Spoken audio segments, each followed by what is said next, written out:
So welcome to the show Tell Like It Is. I'm your host Mark Wasberg, and here's my co-host John Monks, my political analyst. Now there's been a heated debate about immigration laws. The question is, why do we have immigration laws in the first place?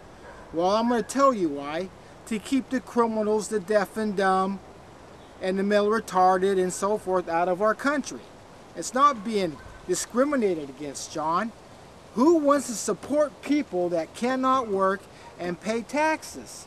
This is the bottom line of the government's rules. This is why we have immigration laws, to keep the criminals out. America is a country of immigrants, of lawful immigrants. They came in mostly a lot through Ellis Island and by other means through lawful means.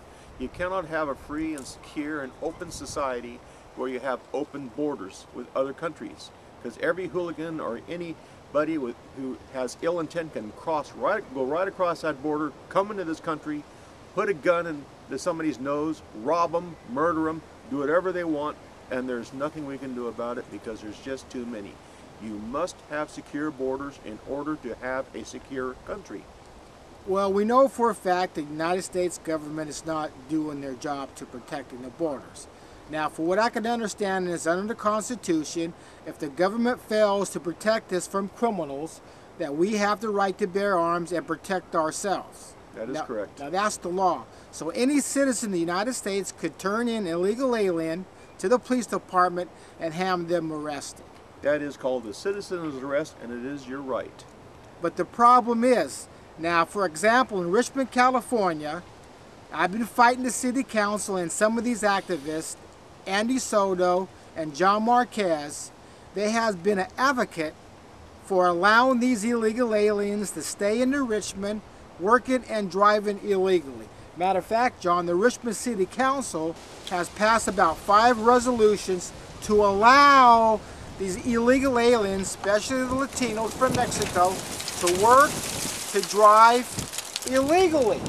They have tried to stop the federal government for enforcing labor laws. And I went to the city council, John, and I mean, we was arguing left and right. I said, you have the right to let these people be criminals and to work and not pay their taxes and live and drive illegally?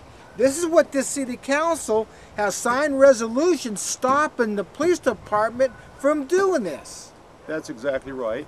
And this is a backlash from the civil rights era where Richmond, being mostly minority, black, Hispanic, and so forth, have had problems with huge amount of discrimination, which is clearly wrong. And they tend to expand these concepts to illegal immigrants, and I say this is equally wrong. Yeah, but John, the problem is, but these activists, especially John Marquez, who was a former city council member, remember in 2007 when they had the checkpoints to stop criminals from driving around with AK-47s and Uzis and MAC-10s for killing people and checking on parole violators? So they set up the checkpoints, right? Yes. And what happened was the police were cracking down on illegal aliens driving without no insurance, without no valid California driver's license. So what happened was, so the Latino activists, especially Andy Soto, went to John Marquez, who was a city council member at the time, and they put pressure on the police chief to stop the checkpoints. Now, after a meeting with John Marquez and the police chief, Christopher Magnus, in 2007, the checkpoints were stopped. And Richmond had 47 homicides that year. Now, this is what I call the Richmond City Council interfering with police work, because they have no right to tell the law enforcement to allow these illegal aliens, Latinos especially, to work and drive illegally. Matter of fact, it was last year that the city council tried to pass a resolution stopping the federal government, ICE, from coming in and arresting illegal workers. So in other words, the city council tried to stop it by favoring these illegal aliens working illegally. John, if any good prosecutor would have these people in court, they will throw them in jail. Yeah, well, this is where we have one country, but one country divided. You have Richmond, which wants to welcome illegal immigrants, and you have other places such as Phoenix or Tulsa, Oklahoma, that wants to keep illegal immigrants out, and for good reasons, because they've had a a huge influx of immigration, and along with it, crime, drugs, rapes, molestations, things of this nature. Because what they're doing, John, they're building tunnels to come up through, they're building tunnels from Mexico into the United States to smuggle drugs, to smuggle illegal aliens.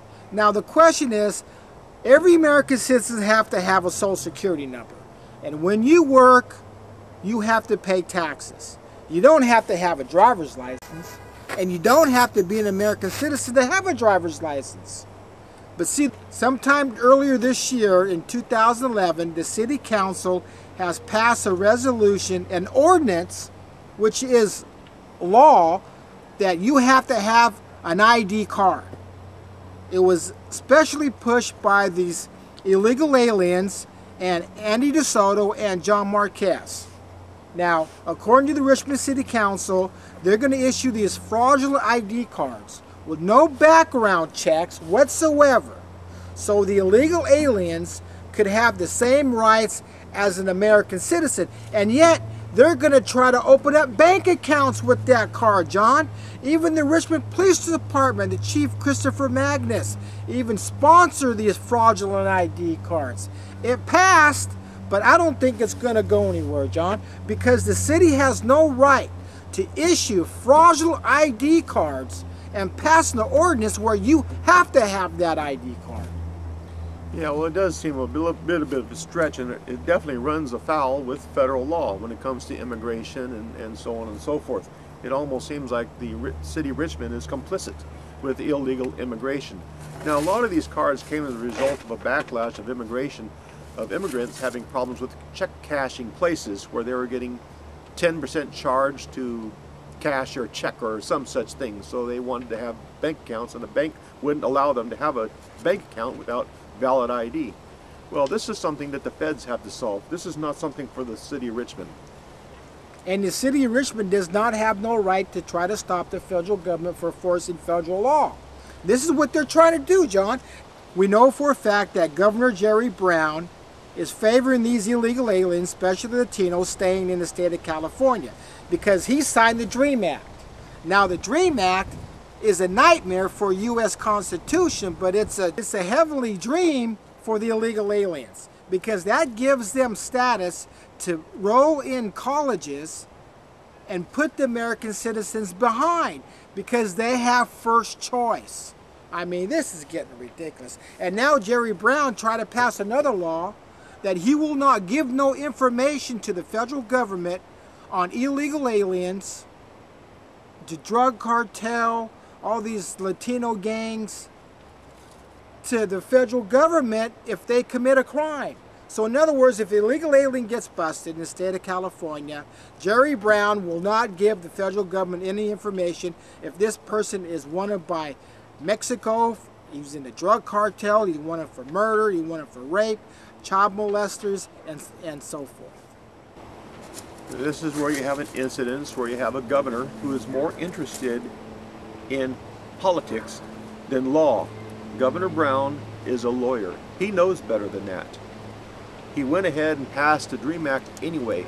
So what does the DREAM Act do? It says that an illegal immigrant can jump across the border, go to college, get a student loan, go through college, get a degree, go back to Mexico, and guess who's going to be on the hook for all that tuition and stuff that's paid? It's going to be you. Well, actually, they're not going to receive any federal money because they're here illegally. But what I can't understand is the federal government's letting this happen. And we know for a fact some of these politicians out there in Congress had hired illegal aliens to work for them, John. Remember after the Vietnam